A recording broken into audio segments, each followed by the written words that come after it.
हम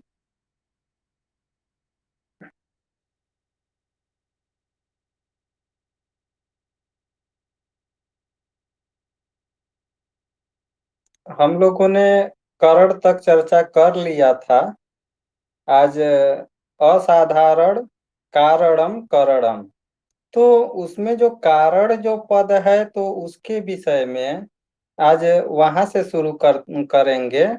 तो कारण क्या है तो इस विषय में जो अन्नम भट्ट जी ने कहा है कि कार्य नियत पूर्ववृत्ति ही कारणम। यानी जो कार्य नियत की जो पूर्व जो वृत्ति होती है उसको कारण कहते हैं, सामान्य रूप में यदि समझे तो इसका अभिप्राय यह है कि जैसे कार्य की जो उत्पत्ति जो होने वाली है, तो कार्य के उत्पत्ति के पहले जो निश्चित रूप में विद्यमान होता है, तो जो निश्चित रूप में विद्यमान रहता है उसको क्या कहेंगे, उसको कारण कहते हैं। पुनः यदि देखें तो जैसे मैंने घट आदि जो कार्य से जो निश्चित रूप से जो पहले क्षण में जो विद्यमान जो हो, तो उसे क्या कहेंगे, उसे कारण कहेंगे।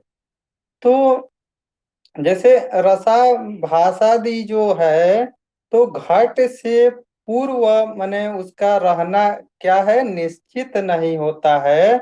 तो कहते हैं कि अतः उसमें क्या होती है, कारण की अति व्याप्ति हो जाती है।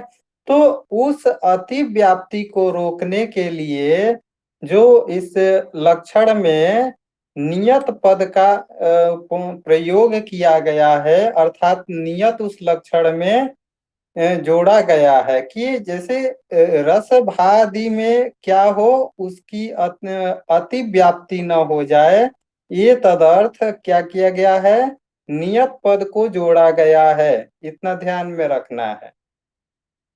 तो पुनः यदि देखते हैं तो है कि जैसे कार्य में कारण की अति व्याप्ति हो जाती है, तो उस अति व्याप्ति को रोकने के लिए वहां पे किन पद का प्रयोग किया गया है, तो वहां पर पूर्व पद का प्रयोग किया गया है कि कार्य में कारण की अति व्याप्ति न हो, इसलिए उस अति व्याप्ति को रोकने के लिए पूर्व पद का प्रयोग किया गया है। तो कहते हैं कि जैसे घट जो कार्य के प्रति जो दंडत्व का अर्थ जाति होता है, तो हमेशा आप लोग अपने माइंड में रखिएगा, अपने मस्तिष्क में स्थापित रखिएगा कि दंडत्व यदि कोई पद नजर आता है तो उसका अर्थ जाति आदि से ग्रहण होता है। तो कहते हैं कि तो उसमें क्या है कि उसमें नियत पूर्ववृत्ति है। अतः उसमें क्या है कि घट कार्य के प्रति जो दंडत्व जो जाति माने नियत जो पूर्ववृत्ति है, तो उसमें जो अति व्याप्ति हो रही है, तो उस अति व्याप्ति को रोकने के लिए अन्यथा सिद्ध का जो पद है, तो वह उस पद का विश्लेषण देना यहाँ पर माने अति आवश्यक है। तो पुनः यदि देखते हैं तो अब ये यहाँ पर कहना माने उचित होगा कि अनन्यथा सिद्ध का अर्थ क्या है। तो अनन्यथा सिद्ध का जो विश्लेषण वहां पे दिया गया है, तो उसका अभिप्राय क्या है, उसका अर्थ क्या है। तो जो अन्यथा सिद्ध से रहित होता है उसको अनन्यथा सिद्ध कहते हैं। तो जो अन्यथा सिद्ध न होकर कार्य से जो पूर्व निश्चित रूप में जो विद्यमान रहता है, उसे कार्य का लक्षण हमें मान लेना चाहिए। तो न्याय से सिद्धांत मुक्तावली के अनुसार जो माने अन्यथा सिद्ध के कुछ भेद बताए गए हैं, 5 प्रकार के हैं। तो वो क्या है, जैसे ये न सह पूर्व भाव, माने इसका इस पद का अभिप्राय यह है, इस वाक्य में का यह बताया गया है कि जिस धर्म के साथ कारण का कार्य के प्रति पूर्व भाव ज्ञात हो, जैसे दंडत्व जो धर्म है, तो उस धर्म में जो घट के प्रति जो पूर्व भावी है, परंतु दंड के रहने पर दंडत्व धर्म रहेगा ही, अतः उसमें क्या होती है कि वो अन्यथा सिद्ध हो जाता है। तो पुनः कहते हैं कि कारणमादाय मत्स्यः, तो कारणमादाय मत्स्यः, यह कहने का अभिप्राय है कि जैसे जिस कार्य के साथ स्वतंत्र स्वतंत्र रूप से जो व्यतिरेक संबंध नहीं होना, जैसे घट में रहने वाला जो रूप आदि है, तो वह जो गुण दंड के रहने से रूप भी पूर्ववर्ती हो जाता है, अर्थात पूर्ववर्ती हुआ ऐसे भी कह सकते हैं। तो उसको क्या कहेंगे, उसको कहेंगे अन्यथा सिद्ध। तो पुनः न्याय सिद्धांत मुक्तावली में जो आगे बताया गया है, तो कहा गया है कि किसी अन्य के प्रति पूर्व भाव ज्ञात होने पर वह वस्तु क्या होता है, अन्यथा सिद्ध हो जाता है।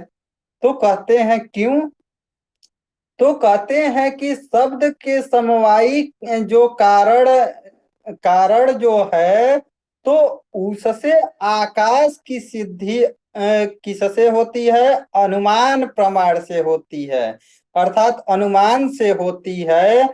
तो कहते हैं कि अतः आकाश जो है वह घट के प्रति अन्यथा सिद्ध है। तो पुनः यदि देखें तो क्या है, तो कहते हैं कि कारण का जो कारण होता है वह क्या है, चौथा अन्यथा सिद्ध है। जैसे मान लीजिए कुंभकार का जो पिता है, तो घट के प्रति वह क्या हुआ, वह अन्यथा सिद्ध हुआ, क्योंकि वह जो कार्य है बहुत ही पूर्व से, जैसे आज वो उसका पुत्र कर रहा है, इससे पहले उसका पिता कार्य कर रहा था। तो वह जो है, तो घट के प्रति जो कुंभकार का पिता है वह अन्यथा सिद्ध है। तो पुनः जो अंतिम जो है, तो उसमें कहते हैं कि जिसका रहना, यानी जिसका रहना घट कार्य के प्रति निश्चित नहीं होता है, तो जैसे दैवात आगत और रासव घट के प्रति अन्यथा सिद्ध है। तो इसमें उन्होंने ऐसे ऐसे उदाहरण बताए। तो अब हम लोग चलते हैं कि कार्य क्या है। कार्य नियत पूर्ववृत्ति हम लोगों ने पढ़ लिया। तो अब कार्य का लक्षण करते हुए अन्नम भट्ट जी बताते हैं कि कार्यम प्राग भाव प्रतियोगी। तो इसके इसका माने अभिप्राय है कि जैसे प्राग भाव के प्रतियोगी को क्या कहते हैं, कार्य कहते हैं। और कार्य की उत्पत्ति से पहले जो अभाव होता है, उस अभाव को प्राग अभाव कहते हैं। तो कहने का अभिप्राय है कि माने जिसका अभाव हो उसे क्या कहेंगे, उसे प्रतियोगी कहते हैं। उदाहरण के रूप में घटा भाव। तो घटा भाव में क्या है, घट का अभाव होने पर जो घट जो पद है, तो वह प्रतियोगी हो जाता है। तो इसीलिए उस घट को क्या कहेंगे कि वह जो घट है और जिसका अभाव है, तो जो जिसका में जो जो प्रश्न आता है कि किसका, तो घट का अभाव है, तो वहां पर क्या होगा, घट कार्य हो जाएगा। मैंने एक उदाहरण के रूप में बताए हैं कि वो क्या है। तो पुनः कहते हैं कि जो इसका जो इस इसका माने जो प्राग भाव का मतलब है कि घट का अभाव होना, मूल रूप से यही समझना चाहिए। तो कहते हैं कि जो इसका पुनः जो भेद होता है, कि जो कारण का जो भेद होता है, तो वह तीन प्रकार का होता है। जो कारण होता है वह तीन प्रकार का होता है। तो अन्नम भट्ट जी कहते हैं कि कारणम त्रिविधम, माने कारण तीन प्रकार का होता है।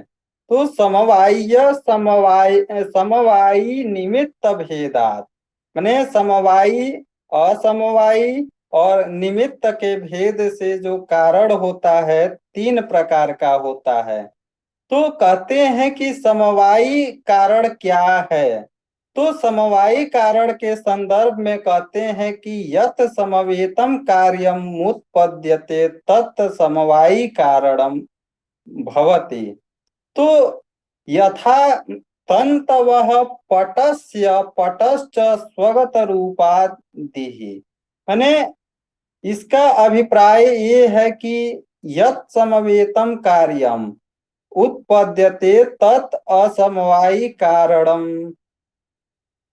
तो तत्समवायी कारणम यहाँ पे कहते हैं, तो कहते हैं कि माने जिन तंतुओं में क्या होता है, समवाय संबंध से विद्यमान रहते हुए जो घट रूप कार्य जो है, तो वह घट रूप कार्य का उत्पन्न होना। तो कहते हैं कि ऐसे तंतुओं को समवायी कारण कहते हैं। पुनः जो घट है, तो वह अपने में रहने वाला जो रूप आदि है, तो रूपादि में जो रूप का मैंने 7 प्रकार का शुक्ल नील पीत रक्त हरित जो मैंने बताया था, तो उसको आप लोग ध्यान में रखेंगे। तो वह रहने वाला रूपादि गुणों का समवायी कारण होता है। तो पुनः कहते हैं कि असमवायी कारण क्या है। तो असमवायी कारण के संदर्भ में अन्नम भट्ट जी कहते हैं कि कार्येण कारणेन वा सहैक सहैकस्मिन् अर्थे समवेतम सत्कारण समवेतम सत्कारणम असमवायी कारणम यथा तंतु संयोग। तो जो तंतु का जो संयोग है वो किसके साथ है, तो पटस्य। तो कहते हैं कि तंतु संयोग पटस्य, और तंतु रूपम जो पद है, तो वह पट रूपस्य, माने वो उनका क्या है, असमवायी कारण है। तो इसका अभिप्राय यह है कि जो कार्य यहाँ पे क्या है, पट है। तो जो कार्य के साथ अथवा कारण माने जो पट रूप के जो कारण जो पट हैं, तो उनके साथ क्या होता है, एक ही पदार्थ में समवेत हो, उसे कहते हैं कि वह असमवायी कारण है। तो कहते हैं कि जैसे तंतु संयोग घट का क्या है, असमवायी कारण होता है। तो प्रश्न यह आ सकता है परीक्षा में कि जो तंतु संयोग है वह किसका असमवायी कारण होता है। तो तंतु संयोग जो है घट का असमवायी कारण होता है, इस प्रकार मानना चाहिए। पुनः कहते हैं कि जो तंतु रूप जो है वैसे ही क्या है, पट रूप का असमवायी कारण होगा। तो पुनः यहाँ पे जो प्रश्न उठता है कि तंतु संयोग जो है, तो उसमें क्या होगी, अतिव्याप्ति हो जाती है। तो कहते हैं कि इसके लिए कार्य पद का जो प्रयोग उन्होंने किया है अपने लक्षण में, तो इसलिए किया है कि उसमें क्या हो, तंतु संयोग में अतिव्याप्ति न हो जाए। पुनः कहते हैं कि तंतु रूपादि में जो असमवायी कारण की अतिव्याप्ति हो रही है, तो उसको हटाने के लिए कारणेन जो पद है, इस पद को जोड़ा गया है। तो पुनः का ये कहते हैं, माने यह अभिप्राय है कि आत्मा के जो विशेष गुण होते हैं, राग द्वेष इच्छा में जो माने विशेष गुण में क्या होगा, इच्छा होगा, द्वेष होगा, अभिनिवेश होगा, क्लेश आदि माने जितने भी प्रकार के जो गुण होते हैं, तो उसमें भी अतिव्याप्ति होती है। तो कहते हैं कि उस अतिव्याप्ति के निवारण के लिए जो आत्म विशेष जो गुण भिन्नत्वे सति, ऐसा जो विशेषण है वो उस लक्षण में प्रयुक्त किया गया है। तो कहते हैं कि जैसे विशेष जो है, तो विशेष जो पद में अतिव्याप्ति को हटाने के लिए कारण पद का प्रयोग किया गया है, क्योंकि जो नित्य द्रव्यों में रहने वाला जो विशेष गुण होता है, तो वह किसी कारण से नहीं बनता है। तो जब कारण से नहीं बनेगा तो किससे बनेगा, कार्य से बनता है। तो ये भी बात आप लोगों को ध्यान में रखना चाहिए। तो पुनः कहते हैं कि निमित्त कारण के बारे में बताते हैं कि जो निमित्त कारण का लक्षण उन्होंने तर्क संग्रह में बताया है कि तदुभय भिन्नम कारणम निमित्त कारणम। तो कहने का अभिप्राय यह है कि यथा तूरी वेमादिकम पटस्य, तूरी और वेम आदि जो है, तो वह पट का क्या है, निमित्त कारण है। तो इसका अभिप्राय यह है कि जैसे जो समवायी और असमवायी कारणों से भिन्न हो, फिर भी कारण हो, उसको क्या कहते हैं, निमित्त कारण कहते हैं। तो उदाहरण के रूप में तूरी और वेमा आदि जो पट के लिए क्या है, निमित्त कारण है। तो इस प्रकार हमें समझना चाहिए। तो इसमें जैसे तीनों कारण के मध्य में जो साधकतमम जो पद है, तो वह माने साधन हो, साधकतमम हो माने विशिष्ट साधन हो, तो या क्रिया सिद्धि में अतिशय उपयोगी हो, ऐसा मान लीजिए। तो कहते हैं कि उसे क्या कहेंगे, उसे तो करण कहते हैं। तो पाणिनि ने भी जो करण जो पद है उसके लिए कहा है कि अतिशयितम साधकम साधकतमम करणम। तो उसके बाद से अब हम लोग आएंगे प्रत्यक्ष प्रमाण पे। जो चार प्रकार के जो प्रमाण है, प्रत्यक्ष, अनुमान, उपमान और शब्द। तो आज हम लोग पहला पढ़ेंगे। जो पहला प्रमाण है वह प्रत्यक्ष प्रमाण है। तो प्रत्यक्ष प्रमाण के विषय में अन्नम भट्ट जी कहते हैं, तत्र प्रत्यक्ष ज्ञान करणम प्रत्यक्षम। तो इसका अभिप्राय यह है कि जैसे प्रत्यक्ष, अनुमान, उपमान और शब्द, ये चार प्रकार के क्या होते हैं, प्रमाण होते हैं।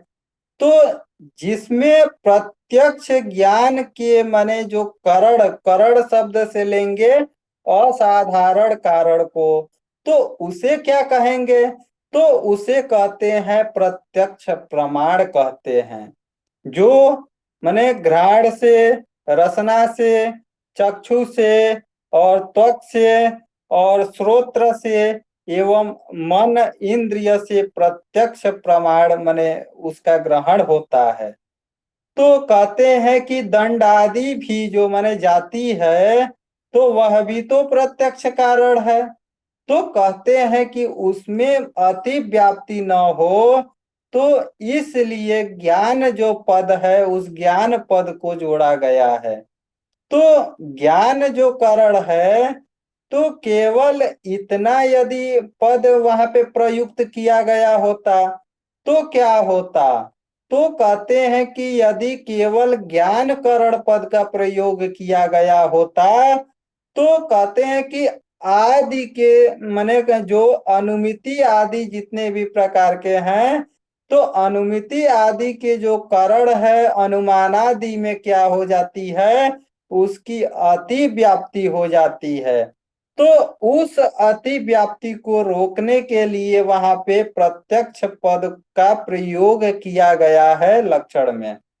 तो पुनः यह देखते हैं कि जैसे बाह्य वस्तुओं का प्रत्यक्ष होने पर क्या होता है, इंद्रिय तथा मन का संयोग होना चाहिए।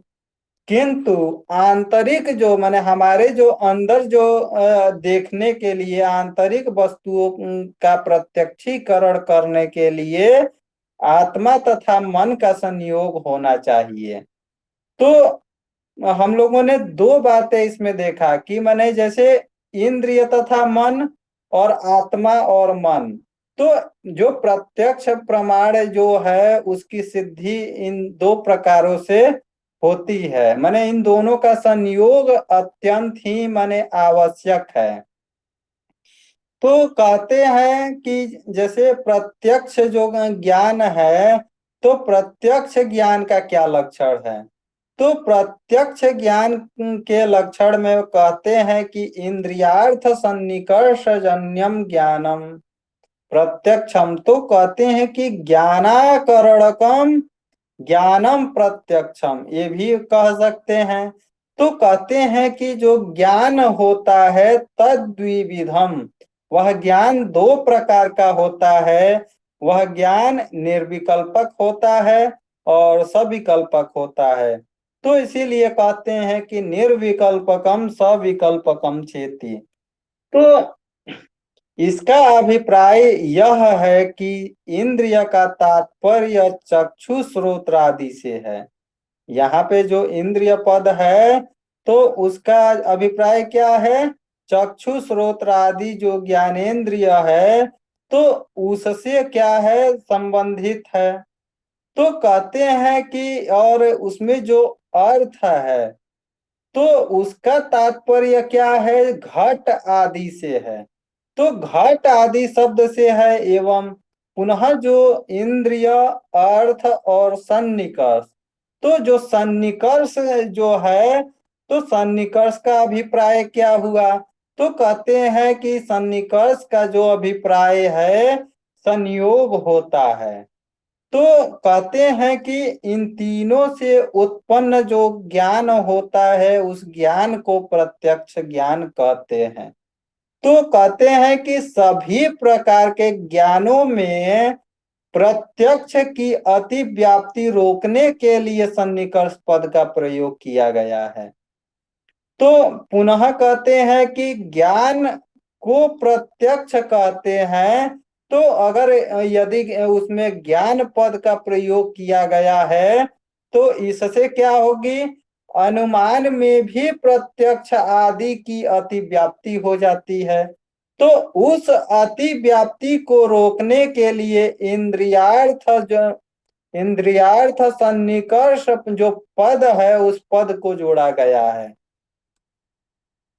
तो पुनः जैसे मान लीजिए कि कोई व्यक्ति है जो चश्मा पहनता है, तो एक प्रश्न उठता है कि यदि कोई व्यक्ति चश्मा पहनने वाला हो, तो कहते हैं कि तो उससे क्या होगा कि जो हमारा जो नेत्र है, तो नेत्र से जो घट आदि जो माने वस्तु है, तो उसका प्रत्यक्षीकरण नहीं होगा, माने उन वस्तुओं का प्रत्यक्ष नहीं होता है। तो कहते हैं कि माने जो नेत्र जो उपनेत्र जो पदार्थ है, तो उसके उसका क्या होता है, प्रतिबंधक होता है। माने हमारे नेत्र में और उस घट में उसके बीच में वो क्या होता है, एक अवरोध के रूप में रहता है, एक प्रतिबंधक के रूप में विद्यमान रहता है। तो कहते हैं कि उपनेत्र माने उससे क्या होता है, अगर हमारे नेत्र पे लगा हो, तो उसके द्वारा क्या होता है, साक्षात जो वस्तुओं का सन्निकर्ष नहीं होता है। और दूसरी बात बताते हैं कि जैसे मान लीजिए, फोन आ रहा है एक से, तो कहते हैं कि मान लीजिए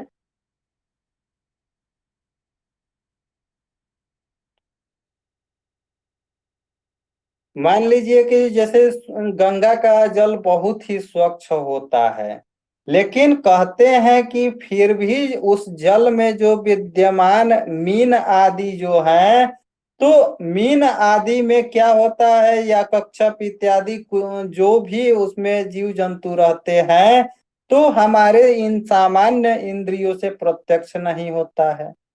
तो ऐसे प्रश्न वह करते हैं, तो इसके प्रश्न का समाधान क्या होगा? तो कहते हैं कि यदि ऐसी माने कोई यदि शंका हो, तो यह ठीक नहीं है। क्यों ठीक नहीं है? तो कहते हैं कि स्वच्छ जो है वह द्रव्य प्रकाशक प्रकाश का जो क्या होता है, अवरोधक नहीं होता है। तो माने जो स्वच्छ द्रव्य जो होता है वह प्रकाश का अवरोधक नहीं होता है। कहने का अभिप्राय ये है कि अगर सूर्य का माने दोपहर में यदि हम नदी के किनारे जाते हैं और उस नदी में देखते हैं, तो हमें पूरा भूतल तक माने स्वच्छ माने पूर्ण रूप से दिखाई देता है कि उसमें कौन सी वस्तु है, कौन से जीव जंतु है, नहीं है। तो वही कहते हैं कि जो स्वच्छ जो द्रव्य होगा, तो उसमें जो प्रकाश का कोई माने अवरोधक नहीं है। अतः माने जल के भीतर क्या होता है, उस चक्षु का जो प्रवेश है संभव होता है। आप ऐसे कैसे कह दिए? तो कहते हैं पुनः कि माने जैसे उसके अंदर रहने वाले मीन आदि का प्रत्यक्ष ज्ञान भी होता है। तो कहते हैं कि जैसे नित्य ईश्वर की जो इंद्रिय द्वारा प्रत्यक्षता के विषय में सन्निकर्ष जो कारण नहीं है, तो कहते हैं क्योंकि प्रत्यक्ष यहाँ पर योग्य नहीं है। तो यदि प्रत्यक्ष योग्य होता तो वैसी प्रतीति होती। तो कहते हैं कि यहाँ पर जो मैंने प्रत्यक्ष का जो लक्षण आप लोगों को बताया है, तो वह इंद्रिय प्रत्यक्ष योग्य वस्तुओं से ही होता है, न कि प्रत्यक्ष योग्य वस्तु से होता है। तो इस विषय को आप लोग ध्यान में रखिएगा। पुनः कहते हैं कि निर्विकल्पक जो ज्ञान होता है, निर्विकल्पक जो प्रत्यक्ष होता है, वो क्या है? तो कहते हैं कि तत्र निष्प्रकारकम ज्ञानम निर्विकल्पकम। तो कहते हैं कि यथेदम किंचित, माने यह कुछ है, इसका अभिप्राय यह है जो हम लोग आगे समझेंगे। तो इसका माने अभिप्राय यह हुआ कि जो प्रत्यक्ष ज्ञान दो प्रकार का होता है, एक निर्विकल्पक होता है और सविकल्पक होता है। और न्याय बोधिनी के अनुसार माने जो प्रकारता से जो शून्य होता है, तो उसको क्या कहेंगे? उसको निर्विकल्पक कहेंगे। और जो प्रकारता से शून्य ज्ञान नहीं होता है, उसको सविकल्पक कहेंगे। तो यह जो प्रकारता है दो प्रकार की होती है। एक तो विशेषण विशेष्य के संबंध में जो रहित ज्ञान को निर्विकल्पक ज्ञान कहते हैं। यथा माने यथा इदम किंचित, यह कुछ है। तो इसमें क्या है, विशेषण विशेष्य के संबंध से जो रहित जो ज्ञान होता है, उस ज्ञान को निर्विकल्पक ज्ञान कहते हैं।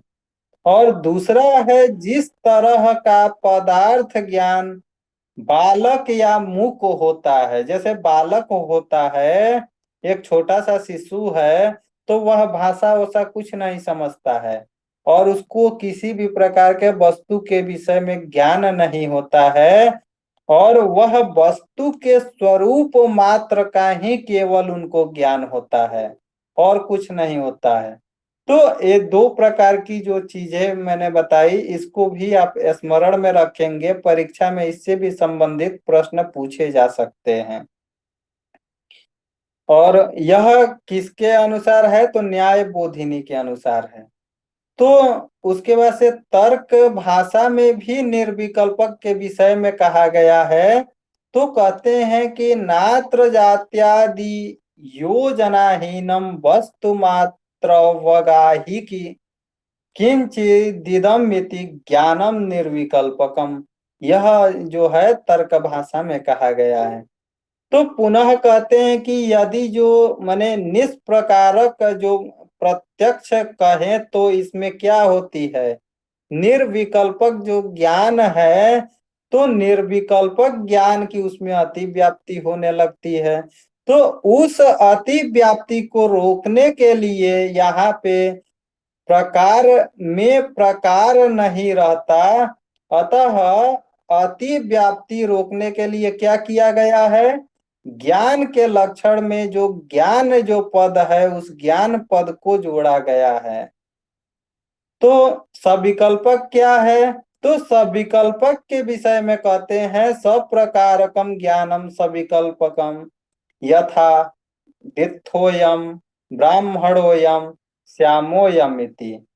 तो जो प्रकारता से युक्त जो ज्ञान होता है उस ज्ञान को सविकल्पक ज्ञान कहते हैं।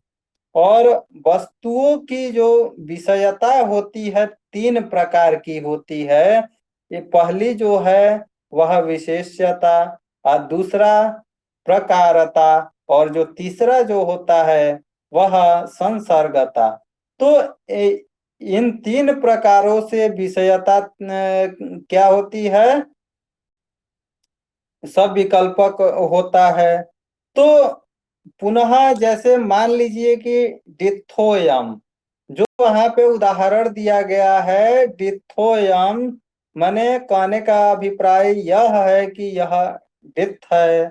तो यह किसका उदाहरण है, यह विशेष्यता का उदाहरण है। तो हमें इसको भी ध्यान में रखना चाहिए कि जो विशेष्यता है उसका उदाहरण यदि परीक्षा में पूछा जाता है तो डिथोयम, और प्रकारता माने जो विशेषण है तो उसका क्या उदाहरण है, तो ब्राह्मणोयम।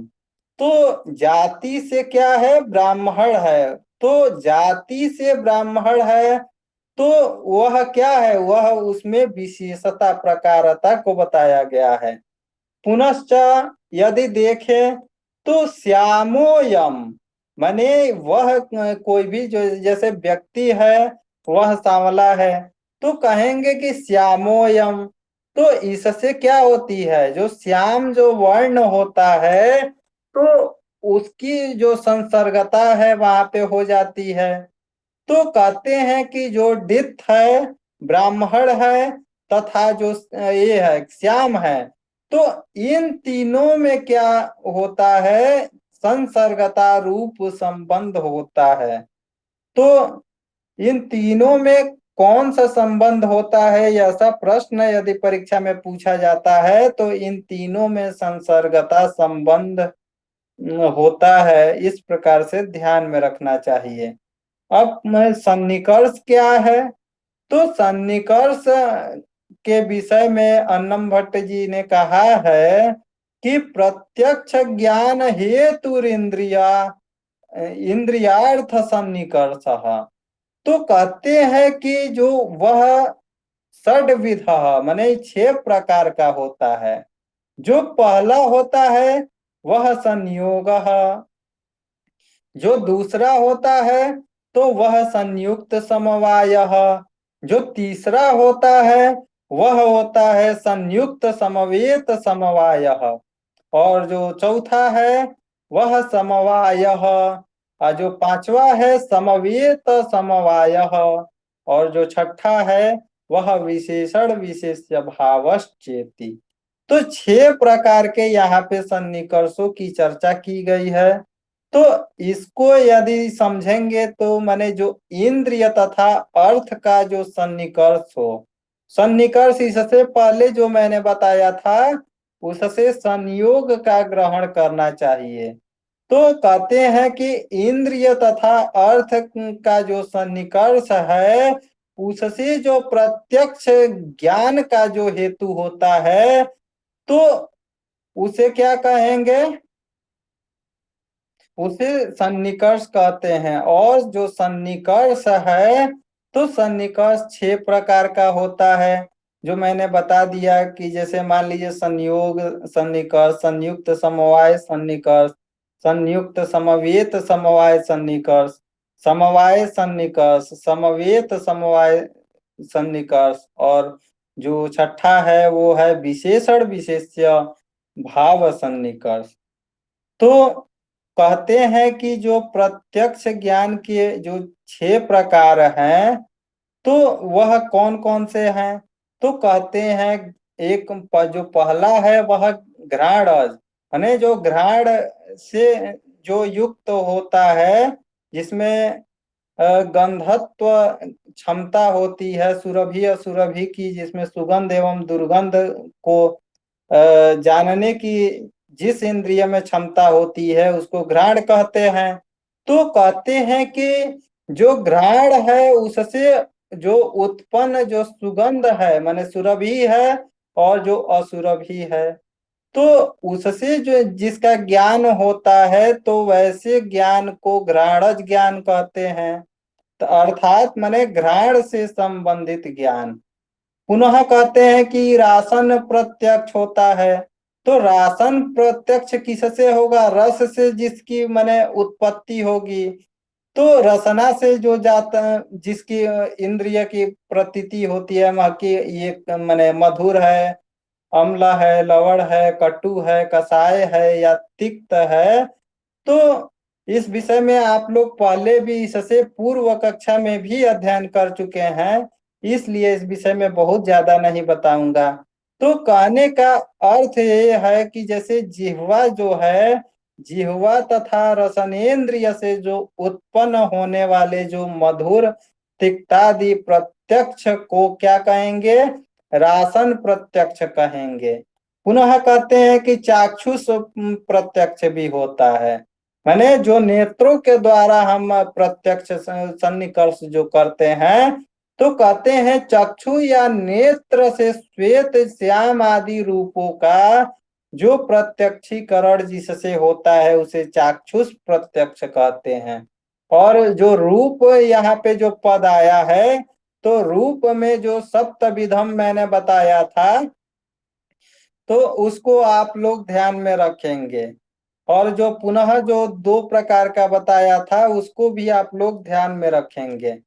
तो कहते हैं कि जो प्रत्यक्ष ज्ञान के जो 6 प्रकार है, तो उसमें जो चौथा जो है वो क्या है? श्रोत्र प्रत्यक्ष है। तो श्रोत्र प्रत्यक्ष के संदर्भ में यह, जैसे श्रोत्र का अर्थ होता है हमारा कान, और कान जो श्रवणेन्द्रिय जो है, तो उससे क्या होता है? कटु या प्रिय शब्दों का जो प्रत्यक्षीकरण होता है, प्रत्यक्ष श्रवण जो करते हैं, तो उसे क्या कहेंगे? श्रोत्र प्रत्यक्ष कहते हैं। और त्वाच प्रत्यक्ष, हमारा जो त्वचा है, तो कहते हैं कि जो त्वगिंद्रिय से जो होने वाले जो शीत और उष्ण और स्पर्श के प्रत्यक्ष को क्या कहते हैं? उसको त्वाच प्रत्यक्ष कहते हैं, या उसको कह सकते हैं स्पर्शन प्रत्यक्ष भी कह सकते हैं। तो मैंने त्वचा से संबंधित जिससे जिस प्रत्यक्ष का हमें ज्ञान होता है, और जो अंतिम में है वो क्या है? वह मानस प्रत्यक्ष है। तो वह क्या होता है? मन और अंतर इंद्रिय से होने वाला जो सुख दुख आदि विषयों के प्रत्यक्ष को क्या कहते हैं? मानस प्रत्यक्ष कहते हैं। तो यहाँ पे सामान्य रूप से यदि देखते हैं तो यहाँ पे जो प्रत्यक्ष से जो तात्पर्य है, केवल लौकिक प्रत्यक्ष को अन्नम भट्ट जी ने यहाँ पे माना है।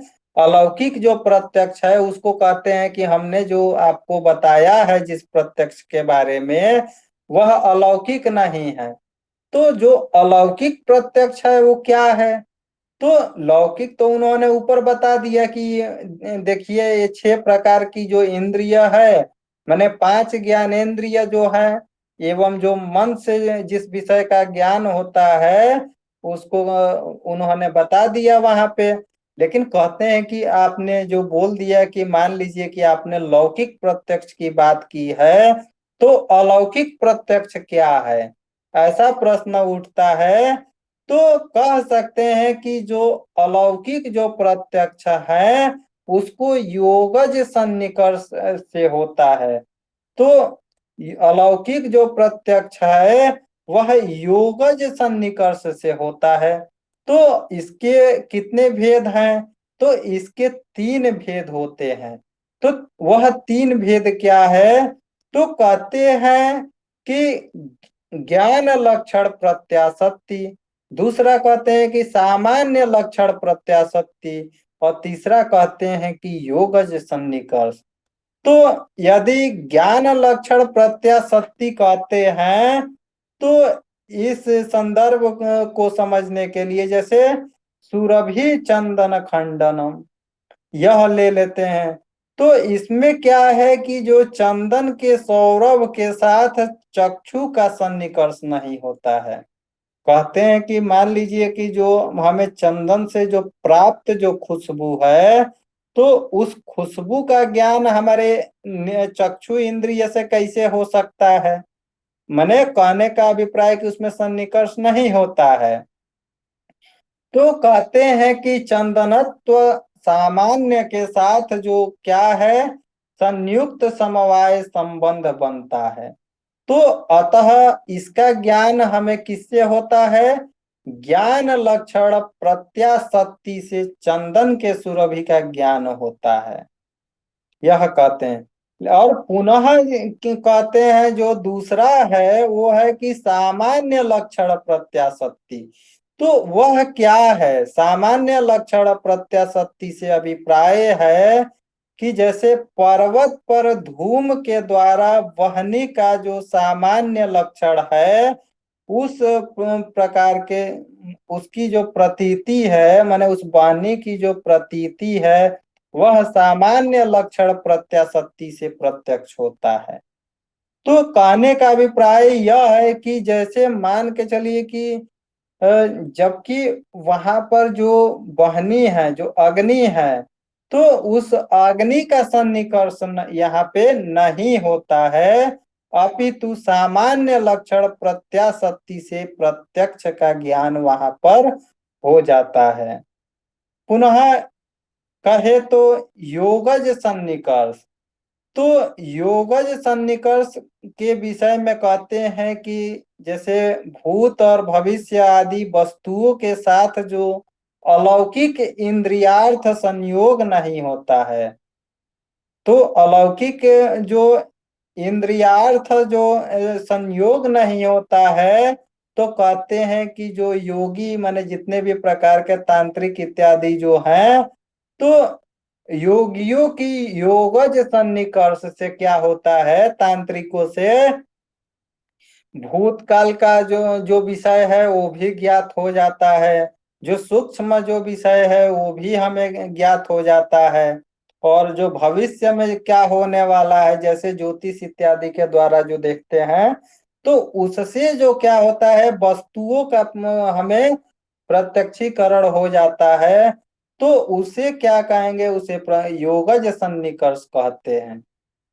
तो पुनः यदि देखें कि वह 6 प्रकार के सन्निकर्ष कौन कौन से हैं, तो कहते हैं कि जो आदि सन्निकर्ष है, तो इसमें प्रश्न उठता है कि माने जो घट आदि जो द्रव्य हैं, तो उनके माने प्रत्यक्ष होने में कौन सा सन्निकर्ष होता है?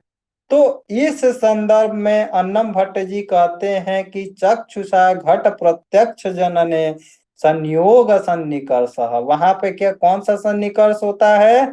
वहां पर संयोग सन्निकर्ष होता है।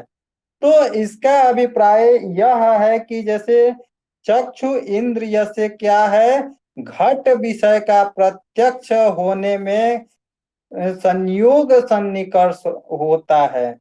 पुनः यदि देखते हैं तो कहते हैं कि चक्षु और जो घट है, तो इन दोनों द्रव्यों में यहाँ पर क्या होता है कि इन दोनों में संयोग होता है, एक में नहीं होता है। और इसके विषय में कहा भी गया है कि द्रव्ययोरेव संयोग इति नियमात्, यानी एक में संयोग नहीं होना चाहिए, उन दोनों जो पिंड हैं दोनों पिंडों में वहां पे संयोग होना चाहिए। तो कहते हैं कि जो संयोग सन्निकर्ष है वह कितने प्रकार का होता है? तो कहते हैं कि वह जो संयोग सन्निकर्ष है 4 प्रकार का होता है। तो कहते हैं कि जैसे चक्षु तथा जो घट का सन्निकर्ष, यानी जो चाक्षुष सन्निकर्ष होता है, और जो दूसरा जो सन्निकर्ष होता है वह त्वगिंद्रिय सन्निकर्ष होता है।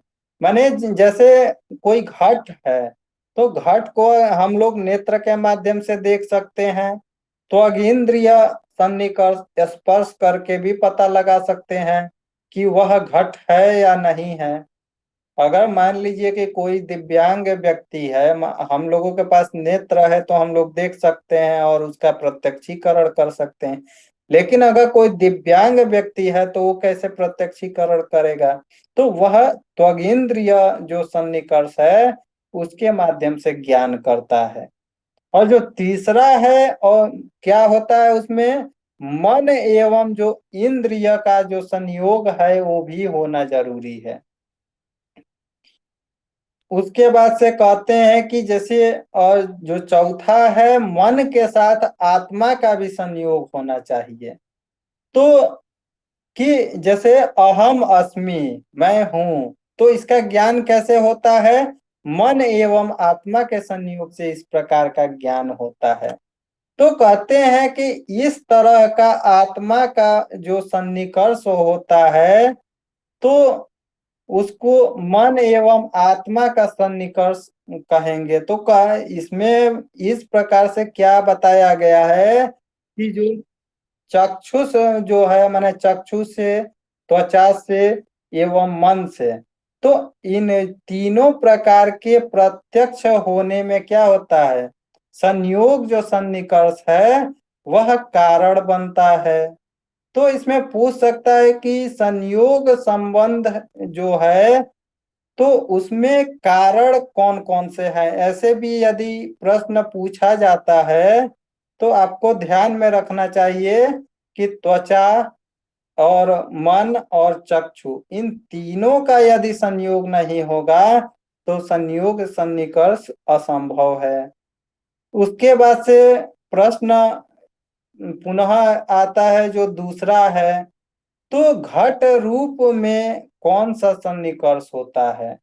घट रूप के जो प्रत्यक्षीकरण में, जो प्रत्यक्ष दर्शन में कौन सा सन्निकर्ष होता है?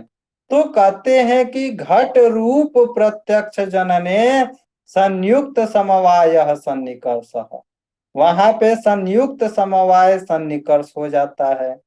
तो कहते हैं कि चक्षु संयुक्ते घटे रूप से समवायात्, यानी चक्षु के संयोग होने पर घट में रूप का समवाय जहां होता है तो उसे क्या कहेंगे? संयुक्त समवाय सन्निकर्ष कहते हैं। तो यदि इसका अभिप्राय समझे तो जैसे मान लीजिए चक्षु जो है वह इंद्रिय से संयुक्त जो घट के रूप का जो प्रत्यक्ष ज्ञान कराता है, वैसे सन्निकर्ष को संयुक्त समवाय सन्निकर्ष कहते हैं। तो कहने का अभिप्राय ये है कि जैसे घट चक्षु से संयुक्त है और घट का जो रूप है, माने घट रूप जो है उसमें जो नीलादि जो गुण है, तो कहते हैं ये दूसरा हो गया। पुनः कहते हैं जो घट है, घट रूप में गुणी गुण का संबंध होता है। तो ये इस प्रकार से इसमें 3 प्रकार के समवाय संबंध होते हैं। और इसी प्रकार जो हमारे त्वग इंद्रिय एवं स्पर्श गुण और मन इंद्रिय तथा सुखादि जो गुण होते हैं, तो कहते हैं कि जो रसनादि जो इंद्रिया है जिससे मधुर अम्लादि का जो गुण है उसका ज्ञान होता है, तो या जो घ्राण इंद्रिय तथा जो गंध आदि जो गुण है, तो इन सब का जो प्रत्यक्ष क्या होता है, जिससे प्रत्यक्ष ज्ञान होता है उसको संयुक्त समवाय सन्निकर्ष कहते हैं। तो पुनः कहते हैं कि जैसे रूप के आपने जो रूप बताया है, तो उसमें जो सामान्य जो प्रत्यक्ष होने पर कौन सा सन्निकर्ष होगा? तो कहते हैं कि रूपत्व सामान्य प्रत्यक्ष संयुक्त समवेत समवाय सन्निकर्ष। तो कहते हैं कि चक्षु संयुक्ते घटे रूपम समवेतम तत्र रूपत्वस्य समवायात्। तो इसका जो तात्पर्य है, इसका तात्पर्य है कि रूप में जो है रहने वाली जो रूपत्व सामान्य का जो प्रत्यक्ष चक्षु इंद्रिय द्वारा सन जो होता है, उसी संयुक्त समवेत समवाय कहते हैं। और न्याय का सिद्धांत भी है कि इंद्रिय जो वस्तु गृह इंद्रिय से हमारी जो इंद्रियां हैं, उससे जिस वस्तुओं का ग्रहण होता है, उसी इंद्रिय से वस्तुओं में रहने वाले जो जाति है, उस जाति का भी ग्रहण होता है। उदाहरण के रूप में ले लेते हैं कि मान लीजिए कि हमारी जो इंद्रियां हैं वो घट को देखती है, तो उसमें जो घटत्व जो जाती है, तो हमारे नेत्रों से जो वहां पे मुझे प्रत्यक्ष जो सन्निकर्ष हो रहा है, तो उसे घटत्व जो गुण है, जो जाति है उसका, तो उसका भी वहां पे ग्रहण हो जाता है। तो कहते हैं कि इस प्रकार क्या होता है कि उन जो द्रव्यों में जो विद्यमान जो समवाय जो संबंध से जो विद्यमान जो गुण है, तो पदार्थ में समवाय संबंध रहने वाली जो रूपत्व जाति है, तो उसके चक्षु आदि से जिसका चक्षु आदि से क्या होता है, प्रत्यक्ष जो ज्ञान होता है, तो उसको संयुक्त समवेत समवाय सन्निकर्ष कहते हैं। तो इसमें प्रश्न ये उठता है कि जैसे कोई व्यक्ति है, कहता है कि जो कपालिका जो है, माने हमारा जो मस्तिष्क है, और उसमें जितनी भी प्रकार की जो तंत्रियां हैं, तो क्या होता है कि चक्षु से संयुक्त होता है। जितनी भी हमारे मस्तिष्क में जो तंत्र है, छोटे छोटे जो माने भी वस्तु हैं, तो किससे का कनेक्ट रहता है, तो वह हमारे चक्षु से, हमारे नेत्रों से उसमें माने संपर्क रहता है। तो कहते हैं कि उसमें जैसे जो कपाल है, तो उसमें तो समवाय संबंध में रहता है। तो कहते हैं कि अतः ऐसे घट का जो प्रत्यक्ष है, वह क्या होता है, संयुक्त समवेत समवाय सन्निकर्ष होता है। तो कहते हैं कि अतः जब एक सन्निकर्ष मानने से यदि काम चल जाता है, तब जो संयोग है और जो समवाय है और संयुक्त जो समवाय है, तो इन तीनों प्रकार के जो सन्निकर्ष जो आपने बताया है, तो उन सन्निकर्षों की यहाँ पर क्या आवश्यकता है, इसको हम क्यों माने? तो इसका समाधान ऐसे किया गया है कि जैसे संसार की जितनी भी माने अन्य जो वस्तु है, भले ही माने प्रत्यक्ष हो और सन्निकर्ष हो, किंतु जो ईश्वर आत्मा का जो प्रत्यक्ष जो उक्त है, वह क्या होता है, सन्निकर्ष से नहीं होता है।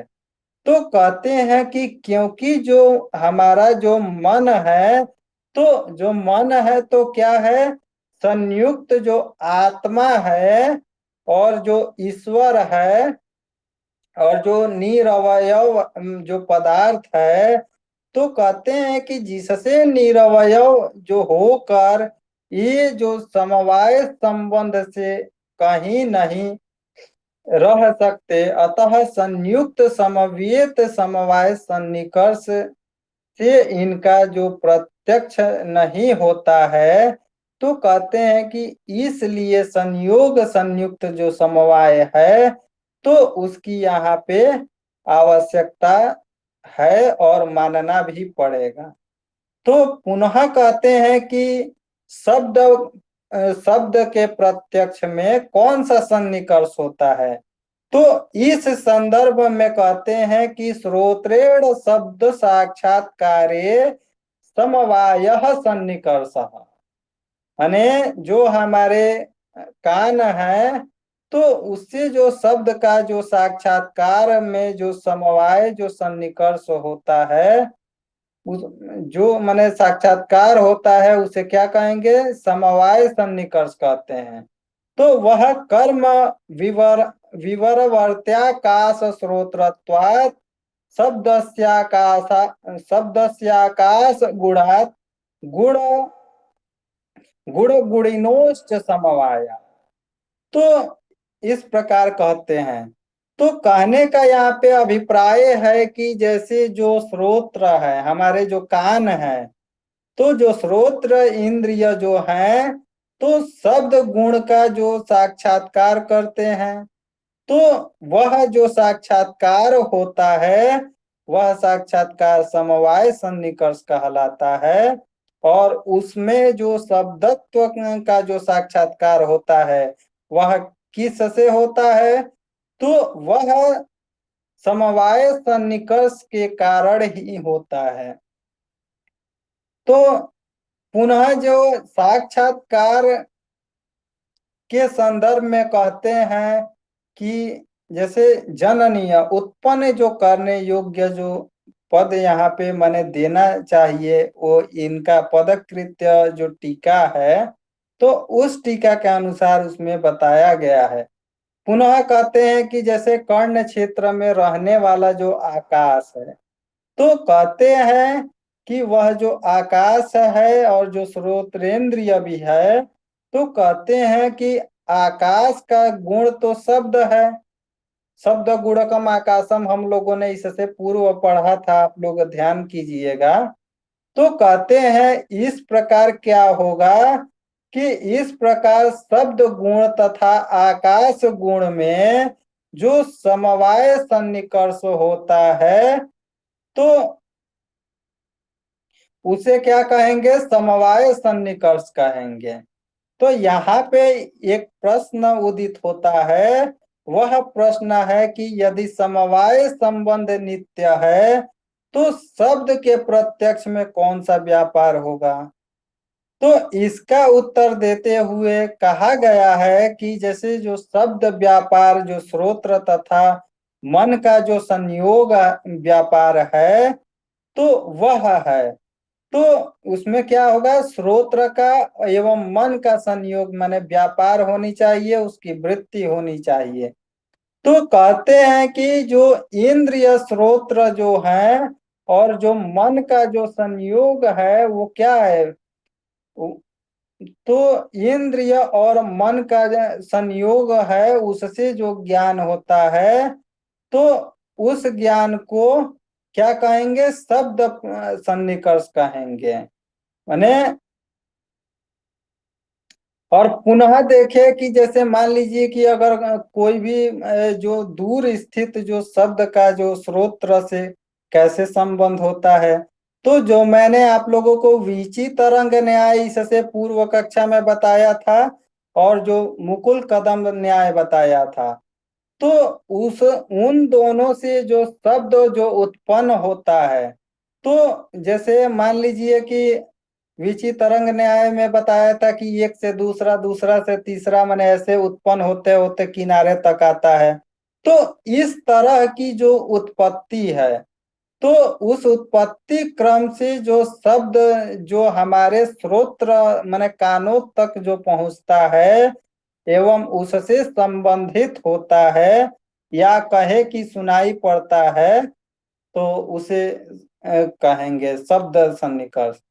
तो पुनः जो है कि शब्द जो शब्दत्व जो जाति का जो साक्षात्कार है, तो वो किससे होता है? तो वो समवेत सन्निकर्ष से होता है। क्योंकि जो शब्द है, जो गुण, जो शब्द जो है वो क्या है? शब्द गुण भी है। तो कहते हैं कि श्रोत्र और इंद्रिय दोनों में समवाय संबंध होता है। तो इस प्रकार कहते हैं कि शब्दत्व जाति जो है, तो उससे शब्द गुण में समवेत होती है। अतः उसे क्या कहेंगे कि शब्दत्व का जो प्रत्यक्ष है वह समवेत समवाय सन्निकर्ष है। इस प्रकार से मानेंगे। पुनः कहते हैं कि मान लीजिए कि अभाव जो है, तो अभाव के प्रत्यक्ष होने पर कौन सा सन्निकर्ष होगा? तो अभाव के प्रत्यक्ष होने पर विशेषण विशेष्य भाव सन्निकर्ष होता है। तो कहते हैं अन्नम भट्ट जी की अभाव प्रत्यक्षे विशेषण विशेष्य भाव सन्निकर्ष। तो पुनः कहे कि जैसे घटा भावाद भूतलम मित्यत्र चक्षु संयुक्ते भूतले घटा भावस्य विशेषणत्वात्। तो इसका अभिप्राय ये है कि किसी वस्तु के अभाव का प्रत्यक्ष होने से क्या होता है? विशेषण विशेष्य भाव सन्निकर्ष होता है। इस बात को ध्यान में रखना चाहिए। पुनः कहते हैं कि जो अभाव का ग्रहण होने से दो प्रकार के सन्निकर्ष होते हैं। एक होता है विशेषण विशेष्य संबंध। तो इंद्रिय से संबद्ध जो विशेषणता जो है, इंद्रिय से संबद्ध जो विशेषता है, जैसे घटा भाववद भूतलम। तो यह क्या है? इसका उदाहरण है। तो कहते हैं कि चक्षु से जो संयुक्त जो भूतल में क्या है? घट का अभाव है। तो घट का अभाव जो है, तो वह क्या है? वह जो अभाव है वह विशेषण है। तो कहते, और जो भूतल है, तो वह जो भूतल है सप्तमी होने के कारण यहाँ पे विशेष्य है। तो कहते हैं कि जैसे भूतले घटो नास्ति। तो जो भूतले जो यहाँ पे जो पद है, तो भूतले सप्तमी होने के कारण यहाँ पे विशेषण हो गया है। तो भूतले घटो नास्ति यदि इस प्रकार कहते हैं, तो हमें ज्ञात होता है कि जो भूतल पर माने जो पृथ्वी पर, तो इसमें घट का क्या है? माने घट नहीं है। तो इसका अभिप्राय ये है कि जो भूतल है वो विशेषण है, और जो घटा भाव है, तो वह जो घटा भाव है वो विशेष्य पद है। तो इसमें जो भूतल है वह विशेषण क्यों है? तो वह सप्तमी होने के कारण, सप्तमी विभक्ति होने के कारण जो भूतल है वह विशेषण हो गया है। तो संपूर्ण यदि मिलाकर कहे कि जो प्रत्यक्ष ज्ञान का जो माने निकृष्ट जो लक्षण है वो क्या है? तो इस संदर्भ में अन्नम भट्ट जी कहते हैं सन्निकर्ष षट्कजन्यम प्रत्यक्षम तत्करणम इंद्रियम और तस्माद इंद्रियम प्रत्यक्ष प्रमाणमिति सिद्धम। तो कहते हैं कि जो मैंने 6 प्रकार के सन्निकर्ष आप लोगों को बताया है, तो वह जो 6 प्रकार के सन्निकर्ष हैं वही प्रत्यक्ष हैं। और जो उनके करण हैं अर्थात जो साधन हैं, और जो असाधारण जो कारण है, तो वो क्या है? इंद्रिय है।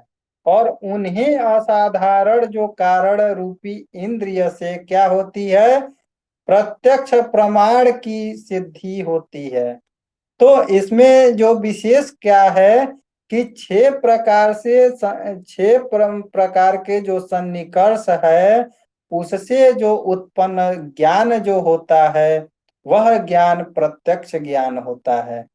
पुनः उस प्रत्यक्ष ज्ञान से जो उत्पन्न जो होता है, माने साधन रूपी जो इंद्रिय जो पद है, तो इंद्रिय जो है, तो उसे माने जो साधक तमम है, अर्थात माने जो साधन होता है वह क्या हो गया, इंद्रिय हो गया।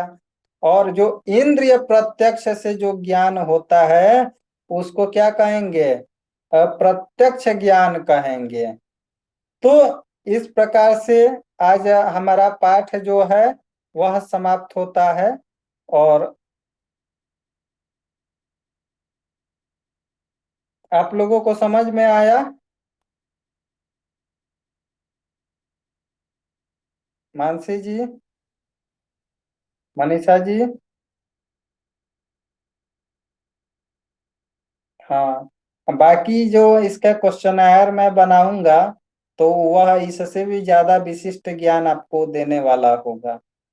और यदि आप लोग उसमें यदि 90% यदि आप लोग उसमें उसका माने उस वैकल्पिक जो प्रश्न होगा उसका यदि कर लेते हैं, तब आपको तर्क संग्रह में कहीं से भी एक भी कहीं से शब्द पूछा जाता है, तो आप लोग परीक्षा में कभी भ्रमित नहीं होंगे।